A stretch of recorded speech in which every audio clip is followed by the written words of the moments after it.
எல்லாருக்கும் நமஸ்காரம். நம்ம வர்றது வாரணமாயிரம்னு ஆண்டாள் எழுதின 10 பாட்டு அது சொல்லுவோம். அதுக்கு அடுத்து திருப்பாவை ஆண்டாள் இதை பிடிக்கிற வந்துடும். இன்னைக்கு ஆண்டாள் ஸ்டோரியை பார்ப்போம். என்னன்னு ஆண்டாள் ஸ்டோரி ஓரளவு எல்லாருக்கும் தெரிஞ்சிருக்கும், ஃபேமஸ் ஆகிருக்கும். அதில் சில முக்கியமாக ரொம்ப நான் டீப்பாக போகாமல் ஓரளவு ஒரு அவுட்லைனே சொல்கிறேன். ஆண்டாளோட பீரியட் 7th century, 7ஆம் நூற்றாண்டில் வாழ்ந்தவர். விஷ்ணு சித்தர் பெரியாழ்வார் தெரியும் இல்லையா? விஷ்ணு சித்தருக்கு துளசி அடியில் கிடைச்சவர். விஷ்ணு சித்தர் நந்தவரத்தில் பூ கட்டி கைங்கரியம் பண்ணியிருந்தார். விஷ்ணு சித்தர் நந்தவரத்தில் பூ கட்டி கைங்கரியம் பண்ணியிருந்தது ஸ்ரீபெரும்புதூரில். தொண்டடிப்ப ஆழ்வார் பெருமாளுக்கு பூ கட்டி பூஜை பண்ணிட்டு ஸ்ரீரங்கத்தில் ஞாபகம் வச்சுக்கோ. பெரியாழ்வார் அங்கே பண்ணிட்டு இருக்காரு இல்லையா, துளசி. அது மாதிரி அங்கே இப்போ நந்தவரத்தில் பூஜை படத்துக்கு போகும்போது பார்த்தா அங்கே குழந்தை கிடக்கு கீழே. சின்ன குழந்தை, அழகா தேஜஸோடு இருக்கு. ஒரு குழந்தை, பெண் குழந்தை. அதை எடுத்து பார்த்தோன்னே ஒரு குழந்தை இல்லை, அதை எடுத்துட்டு வந்து வீட்டில் வச்சு வளர்க்குறாரு. அவர் ஒய்ஃபு கிட்ட கொடுத்து பார்க்க சொல்லிட்டு வளர்க்குறார். அந்த குழந்தைய வளர்க்குறார். அந்த குழந்தைக்கு கோதைன்னு பேர் வைக்கிறார். பூமாதேவியோட அம்சம்னு அது வரலாற்றில் இருக்கு. கோதை பூமாதேவியோட அம்சம், பூமியிலேருந்து கிடைச்சதுனால பூமாதேவியோட அம்சம். இவருக்கு நிறைய பெரியாழ்வார் அவருக்கு தெரிஞ்ச அவருக்கு ஞானம் கிடைக்கிறது. அவருக்கு ஞானம் பெருமாள் தான் அவருக்கு ஞானம் கொடுத்தார். அந்த கதை முதலே சொல்லியிருக்கார். ஓம் நமோ நாராயணன்னு சொன்ன உடனே பொற்கிழி தானே தாழ வந்தது. அதுக்கப்புறம் பெரியாழ்வார் பல்லாண்டு பாடின கதையெல்லாம் சொல்லியிருக்கேன். பெரியாழ்வார் கதை சொல்லும்போது நான் உங்களுக்கு சொல்லியிருக்கேன். அதில் அந்த பெரியாழ்வார் கதையை அது சொல்லும்போது சொல்லியிருக்கேன் இல்லையா? அதில் அந்த பெரியாழ்வார் அவருக்கு என்னென்ன தெரியுமோ எல்லாத்தையும் இந்த ஆண்டாளுக்கு கற்றுக் கொடுத்தார். எப்போ? 5 வயசு ஆகும்போதே. 5 வயசு ஆகும்போதே கல்யாணம். அது அவளுக்கு எல்லாத்தையும் சொல்லி கொடுத்தா. அந்த காலத்தில் பொம்னாட்டி பொண்ணுங்களுக்கு 12 வயசில் கல்யாணம் பண்ணுவா. அந்த டீனேஜ் வந்தவொடனே அட்டன் பண்ண உடனே பண்ணிடுவா, கல்யாணம் பண்ணுவா. இவருக்கு 5 வயசு இருக்கும்போது எல்லாத்தையும் சொல்லி கொடுக்குறாரு. அவரும் அந்த ஆண்டாளும் அப்படியே பிடிச்சிக்கிறாங்க கெட்டியா எல்லாத்தையும். அதை நீங்கள் நம்ம திருப்பாவை படிக்கும்போது உங்களுக்கு சொல்லும்போது புரியாது. 5 வயசு பொண்ணாலே எப்படி இந்த மாதிரி சொல்ல முடியுது அப்படின்றது உங்களுக்கு அப்போ புரியும். திருப்பாவைக்கு அர்த்தம் பார்க்கும்போது புரியும். பல கல்வி கைகளுக்கு சிறந்து விளங்கினவர் பெரியாரோட மாலை. பெரியாருக்கு என்னன்னா, ஸ்ரீலிபுத்தூர்ல பெருமாளுக்கு ரங்கமன்னாருக்கு மாலை தொடுத்து கொடுக்கறது. அதுதான் அவருக்கு வேலை. மாலை தொடுத்து கொடுத்துட்டு இருக்காரு இவர். தினம் மாலை தொடுத்து கொடுத்துட்டு இருக்கும்போது இந்த மாலை தொடுத்து கொடுக்குறப்ப அந்த வேலை இருக்கு. அதே இவர் மாலையை தொடுத்து வச்சுட்டு போயிடுவார். இவன் என்ன பண்ணுவா, ஆண்டாள் 5 வயசு பொண்ணு இல்லையா, அதை எடுத்து போட்டு பார்ப்பா. இவன் எடுத்து போட்டு பார்க்கறதுக்கு இப்போ என்ன காரணம்னா, இதை போட்டுட்டா அதில் அழகா இருப்பாரா, ரங்கமன்னார் அழகா இருப்பாரா. ரங்கமன்னார் இதை போட்டுட்டா எவ்வளோ அழகா இருப்பார். நம்ம உடம்புல இருக்க மாதிரியே தான் ரங்கமன்னார் உடம்புல இருக்கும். அது எவ்வளோ அழகா இருக்கும், அதை நினைச்சு போட்டுக்கிறா இவன். இப்போ போட்டு பார்த்த உடனே இவளுக்கு அந்த மாலையை போட்ட உடம்புல போட போட போட போட இவளுக்கு ரங்க மேல ரொம்ப ஒரு ஈர்ப்பாயிடுது. அவன் அந்த மாலையை போட்டு கழட்டி வச்சிருவா தினம். அப்பா அங்கிட்ட போன நேரம் பார்த்து, அப்பா இல்லாத நேரம் பார்த்து பெருமாளுக்கு தொட்டு வச்சுருக்க மாலையை போட்டு பார்த்துட்டு, பெருமாளுக்கு அழகா இருக்குது, ரொம்ப நல்லா இருக்கும் அப்படின்ட்டு மறுபடியும் கழட்டி உள்ள வச்சிருவா. அதை கொண்டு பெருமாளுக்கு போடுவா. பெருமாளும் ஏற்றுண்டார். எதுக்கோ ஒரு நாள் போனவர் ரங்கமன்னார் பெரியாழ்வார் கோயிலுக்கு போனவர் மாலையை எடுத்துன்னு போலியன்ட்டு மாலையை எடுத்துன்னு போகலான்ட்டு வந்து பார்த்தா வீட்டுக்கு வந்துடுவார். திரும்பி வந்து பார்த்தா இவன் ஆண்டாள் அந்த மாலையை போட்டு நாலோலக்கத்தில் அழகு பார்த்துட்டு. நாலோலக்கன்றது கண்ணாடி, ஞாபகம் வச்சுக்கோ. நாலோலக்கம்னு பேர் கண்ணாடியில் அழகு பார்த்துட்டு இருக்கா. இதை பார்த்துடுறாரு. பார்த்துட்டு விஷ்ணு சித்தர் தலையில் அடிச்சுட்டு, ஐயோ அபச்சாரம் பண்ணிட்டியே, பெருமாளுக்கு சாத்திர மாலையை போய் நீ போட்டு நீ பாட்டுக்கு போட்டுக்கலாமா, நீ எத்தனை நாள் இது மாதிரி பண்ணிட்டு இருக்க, இது மாதிரி பண்ணக்கூடாதுன்னு அந்த பொண்ணை என்ன திட்டிட்டு, அது சின்ன பொண்ணு, 5 வயசு பொண்ணு, எனக்கு தெரியலப்பா பெருமாளுக்கு நல்லா இருக்குமா அழகா இருக்குமான்னு போட்டு பார்த்தேன், நான் போட்டுக்கூட எனக்கு தெரியலப்பான்னு மூலையில் உட்காந்து அழகுது. இவர் என்ன பண்ணுறாரு, சரி அந்த மாலையை வச்சுட்டு வேற ஒரு மாலையை, புதுசாக ஒரு மாலையை தொடுத்து எடுத்துகிட்டு ஓடுறாரு பெருமாளுக்கு போடுறதுக்கு. பெருமாளுக்கு போய் அந்த மாலையை போட்டால் அந்த மாலை பெருமாள் கருத்தில் நிற்கவே மாட்டேங்கிறது. பெருமாள் அதை ஏற்றுக்கவே இல்லை. பெருமாளுக்கு என்னதான் பண்ணி போட்டாலும் அது அறந்து வந்துடுது. இன்னும் நம்மளோட மாலையை பெருமாள் ஏற்றுக்கலையே, நம்ம இவ்வளோ பெரிய அபச்சாரம் பண்ணிட்டோமே, இந்த பொண்ணு போட்டு இவ்வளோ நாள் பண்ணிட்டோம், அதுக்கு பெருமாள் கோபம் வந்துடுது போல இருக்கு, நம்ம மாலையை ஏற்றுக்கல அப்படின்னு இவர் மனசில் நினச்சிட்டு அன்றைக்கி பூரா சாப்பிடாம படுத்துட்டு இருக்கார். நைட்டு படுத்துட்டு போது கண்ணல் பெருமாள் சொல்கிறார், நீ ஆண்டாள் சூட்டி கோதை வந்து போட்டு சூடி கொடுத்த மாலையே எனக்கு கொண்டு கொடு அப்படின்ற. அந்த அந்த மாலையை கோதையை போட்ட மாலையே எனக்கு கொண்டு போடு, பரவாயில்ல, நான் அதுதான் எனக்கு உகந்தது. நீ கோதை சூட்டிக்காத மாலையை கொண்டு எனக்கு கொடுத்து கூடாதுன்னா அது சரியில்லை, அது எனக்கு பிடிக்கல, அதனால தான் பண்ணுறேன். மறுநாள் கோதை சூட்டி வச்சாப்படே அந்த மாலையை பயந்து பயந்து எடுத்துகிட்டு போய் பெருமாளுக்கு பட்டர்கிட்டலாம் சொல்ல மாட்டார், அங்கே கொடுப்பார் போட சொல்லி. போட்டால் பெருமாளுக்கு போட்டால் நிற்கும். உடனே பட்டதெல்லாம் ஏன்னா நேற்றுக்கெல்லாம் இந்த மாலையெல்லாம் நிற்கவே இல்லை, இன்னைக்கு நிற்கிறதுன்னுவார். இவரை சொல்ல மாட்டார். அப்போ ஏன்னா அதெல்லாம் சொன்னால் பெரிய பிரச்சனை ஆகிடும், இஷ்யூ ஆகிடும். பேசாமல் வந்துடுவார். வந்துட்டு இவருக்கு எப்படி போய் முடிய போகிறதுனே தெரியல. அப்படியே முழிக்கிறார் திருமங்க இவர் பெரியாழ்வார். முடிச்சுட்டு அப்படியே காலம் தான் அதுக்கு பதில் சொல்லணும். பெருமாளே எனக்கு வழிகாட்டுன்னு வேண்டிகிட்டு இருக்காரு. வயசு ஆக கொஞ்சம் கொஞ்சமாக இந்த பொண்ணுக்கு வந்து ஒரு மெச்சூரிட்டி வருது. கோதைக்கு மெச்சூரிட்டி வரும்போது இவளுக்கு என்னென்னா ரங்கநாதர் பாதியே ஈர்ப்பாயிடுது. ரங்கநாதர் இந்த மாலையை போட்டு கொடுத்து ரங்கநாதரை பற்றி பெரியாழ்வார் சொல்லி எல்லாத்தையும் தெரிஞ்சுட்டு ரங்கநாதர் மேலே ஒரு ஈர்ப்பாயிடுது. ஸ்ரீரங்க ரங்கநாதரை நான் கல்யாணம் பண்ணிப்பேன்னு ஆரம்பிச்சிடுறேன். இவளுக்கு பொண்ணு பார்க்குறாரு பெரியாழ்வார், இவளுக்கு பிள்ளை பார்க்குறாரு, மாப்பிள்ளை பார்க்குறாரு. மாப்பிள்ளை பார்க்க ஆரம்பிக்கும் போது அவளுக்கு வயசு வந்து 11 வயசில் மாப்பிள்ளை பார்க்க ஆரம்பிக்கும் போது நான் நீங்கள் பார்க்குற மாப்பிள்ளையெல்லாம் நான் பண்ணிக்க மாட்டேன், நான் வந்து ரங்கநாதர் தான் பண்ணிப்பேன்ற. ஐயோ இதெல்லாம் வம்பாச்சேன்னு அவரை கலந்து தவிக்கிறார் பெரியாழ்வார்.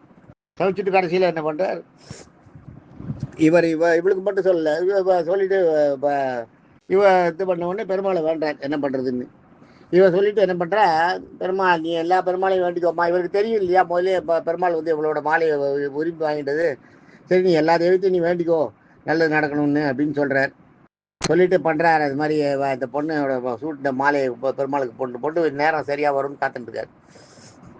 என்ன பண்ணுறா, ஆண்டாள் வந்து காத்தியாயினின்னு துர்க்கையை நோக்கி விரதம் இருக்கிறது. துர்க்கையை நோக்கி விரதம் தனக்கு நல்ல கணவனாக அமையணும்னு துர்க்கையை நோக்கி. அப்போ வந்து அந்த விடிய காத்தால் எழுந்து குளிச்சுட்டு அந்த காத்தியாயினி விரதம் நோன்பு நோக்கிறதுன்னு ஒரு பாவை நோன்புன்னு பேர். காத்தியாயினின்றது துர்க்கையோடது.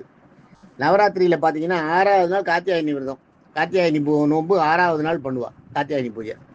அந்த காத்தியாயினியோட இதை இது பண்ணிட்டு இவர் வந்து பூஜை பண்ணிட்டு வரா. அப்போ தான் திருப்பாவை 30 பாட்டு அதை வந்து நான் சொல்கிறேன். காத்தியாயினி விரதத்துக்கு அந்த தோழிகளை கூப்பிடுவா அந்த 30 பாட்டை எடுத்துவா. அதை நான் பின்னாடி சொல்கிறேன். இந்த நேரத்தில் இவங்க கனவு காணுவா, பெருமாளே தனக்கு வந்து கல்யாணம் பண்ணிக்கிற மாதிரி. அந்த கனவை வந்து வாரணமாயிரம்னு 10 பாட்டு. இன்றைக்கும் பார்த்தீங்கன்னா நிறைய பத்திரிகைகளில் அந்த கனவு 10 பாட்டையுமே போட்டிருப்பா, இல்லை ஒரு பாட்டை போடுவா அந்த கல்யாண பத்திரிகையில். அதுபோல் ஆண்டாள் கண்ட கனவு அது. ஆனால் ஆக்சுவலாக ஆண்டாள் வந்து கல்யாணம் பண்ணிக்கல. பெருமாள் கிட்ட கொண்டு போன உடனே கல்யாணமாக முறையாக நடக்கலை. பெருமாளை அப்படியே நேராக ஈர்த்துன்னு விடுறார். பெருமாள் சன்னதியில் அப்படியே நேராக போய் ஜோதியாக போய் ஐக்கியமாயிடுறா பெருமாளோட. அப்புறம் பெருமாளை வந்து காட்சி தர ஸ்ரீதேவி பூதேவியோட காட்சி தந்து நான் தான் ஆண்டாளாக இருந்தேன், இப்போ பெருமாள்கிட்ட வந்து சேர்ந்துட்டேன்றதை சொல்கிறார். அதெல்லாம் கரெக்டு. ஆனால் ஆண்டாளுக்கும் பெருமாளுக்கும் கல்யாணமாக ஆகி திருமங்கல்யம் பெருமாளுக்கு அவளுக்கு ஆண்டாள் கழுத்தில் திருமங்கல்யம் சாத்தினதா இல்லை. அது மாதிரி எங்கேயுமே இல்லை, எந்த இதுலேயும் இல்லை. கல்யாணத்துக்கு கல்யாணம் உற்சவம் பண்ணும்போது வேணால் அதை பண்ணுறா, ஆனால் நடக்கலை.